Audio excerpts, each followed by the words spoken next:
जब भी प्रेम की बात होती है तो श्री कृष्ण राधा के प्रेम की मिसाल सबसे पहले आती है।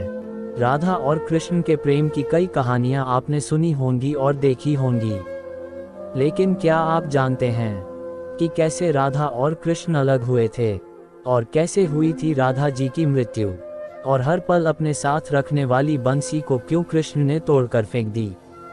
अगर ये कहानी आप सुन रहे हैं तो पूरा सुन के जाना, आधा अधूरा मत छोड़ना। राधा श्री कृष्ण के प्रेम को जीवात्मा और परमात्मा का मिलन कहा जाता है। राधा श्री कृष्ण का बचपन का प्यार थी। श्री कृष्ण जब 8 साल के थे तब दोनों ने प्रेम की अनुभूति की। राधा श्री कृष्ण के दैवीय गुणों से परिचित थीं। उन्होंने जिंदगी भर अपने मन में प्रेम की स्मृतियों को बनाए रखा। यही उनके रिश्ते की सबसे बड़ी खूबसूरती है। कहा जाता है कि श्री कृष्ण को केवल 2 ही चीजें सबसे ज्यादा प्रिय थीं। ये दोनों चीजें भी आपस में एक दूसरे से गहराई से जुड़ी हुई थीं। बांसुरी और राधा कृष्ण की बांसुरी की धुन ही थी जिससे राधा श्री कृष्ण की तरफ खींची चली गईं। राधा की वजह से श्री कृष्ण बांसुरी को हमेशा अपने पास ही रखते थे। भले ही श्री कृष्ण और राधा का मिलन नहीं हो सका, लेकिन उनकी बांसुरी उन्हें हमेशा एक सूत्र में बांधे रही। श्री कृष्ण के जितने भी चित्रण मिलते हैं उनमें बांसुरी जरूर रहती है। बांसुरी श्री कृष्ण के राधा के प्रति प्रेम का प्रतीक है। वैसे तो राधा से जुड़े कई अलग अलग विवरण मौजूद हैं, लेकिन एक प्रचलित कहानी दी गई है। भगवान श्री कृष्ण से राधा पहली बार तब अलग हुई जब मामा कंस ने बलराम और कृष्ण को आमंत्रित किया। वृंदावन के लोग यह खबर सुनकर दुखी हो गए। मथुरा जाने से पहले श्री कृष्ण राधा से मिले थे। राधा कृष्ण के मन में चल रही हर गतिविधि को जानती थीं। राधा को अलविदा कह कृष्ण उनसे दूर चले गए। कृष्ण राधा से ये वादा करके गए थे कि वो वापस आएंगे, लेकिन कृष्ण राधा के पास वापस नहीं आए। उनकी शादी भी रुक्मिणी से हुई। रुक्मिणी ने भी श्री कृष्ण को पाने के लिए बहुत जतन किए थे। श्री कृष्ण से विवाह के लिए वह अपने भाई रुक्मी के खिलाफ चली गईं। राधा की तरह वह भी श्री कृष्ण से प्यार करती थीं।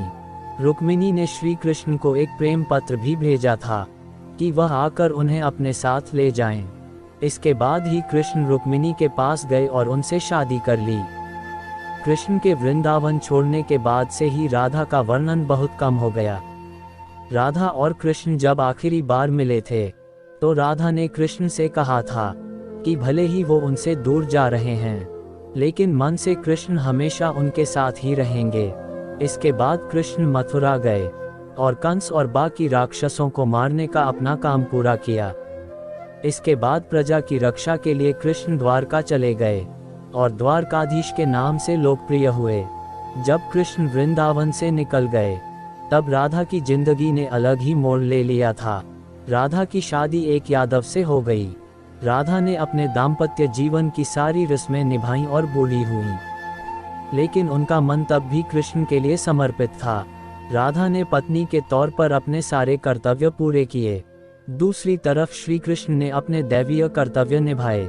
सारे कर्तव्यों से मुक्त होने के बाद राधा आखिरी बार अपने प्रियतम कृष्ण से मिलने गईं। जब वह द्वारका पहुंची तो उन्होंने कृष्ण के रुक्मिणी और सत्यभामा से विवाह के बारे में सुना, लेकिन वह दुखी नहीं हुई। जब कृष्ण ने राधा को देखा तो बहुत प्रसन्न हुए। दोनों संकेतों की भाषा में एक दूसरे से काफी देर तक बातें करते रहे। राधा जी को कान्हा की नगरी द्वारिका में कोई नहीं पहचानता था। राधा के अनुरोध पर कृष्ण ने उन्हें महल में एक देविका के रूप में नियुक्त किया। राधा दिन भर महल में रहती थीं और महल से जुड़े कार्य देखती थीं। मौका मिलते ही वह कृष्ण के दर्शन कर लेती थीं, लेकिन महल में राधा ने श्री कृष्ण के साथ पहले की तरह का आध्यात्मिक जुड़ाव महसूस नहीं कर पा रही थीं। इसलिए राधा ने महल से दूर जाना तय किया। उन्होंने सोचा कि वह दूर जाकर दोबारा श्री कृष्ण के साथ गहरा आत्मीय संबंध स्थापित कर पाएंगी। उन्हें नहीं पता था कि वह कहाँ जा रही हैं, लेकिन भगवान श्री कृष्ण जानते थे। धीरे धीरे समय बीता और राधा बिल्कुल अकेली और कमजोर हो गईं। उस वक्त उन्हें भगवान श्री कृष्ण की आवश्यकता पड़ी। आखिरी समय में भगवान श्री कृष्ण उनके सामने आ गए। कृष्ण ने राधा से कहा कि वह उनसे कुछ मांगे, लेकिन राधा ने मना कर दिया।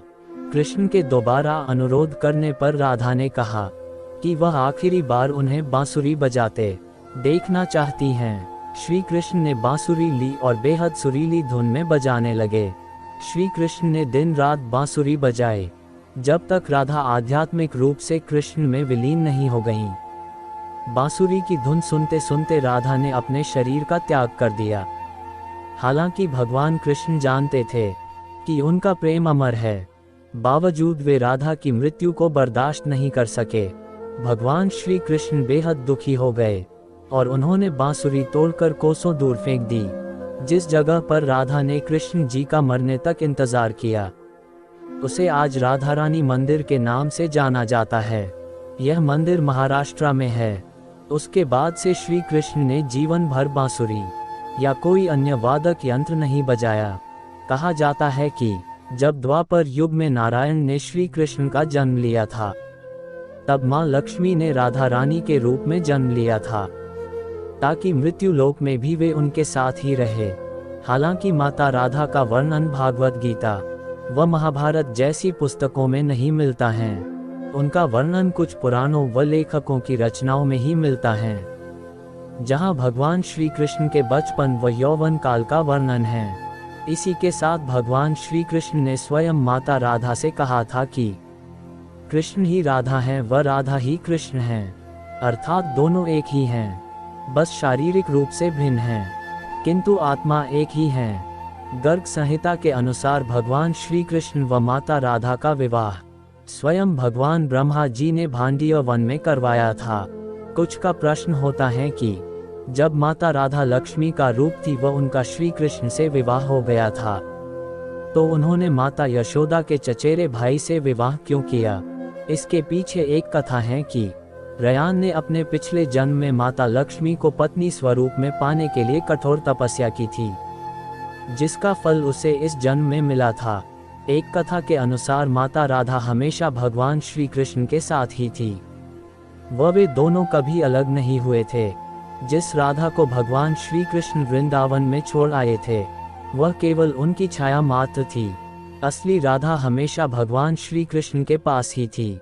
श्री कृष्ण और माता राधा रानी का ये कहानी आपको अच्छी लगी हो तो प्लीज लाइक सब्सक्राइब जरूर कर देना। जय श्री राधा कृष्ण।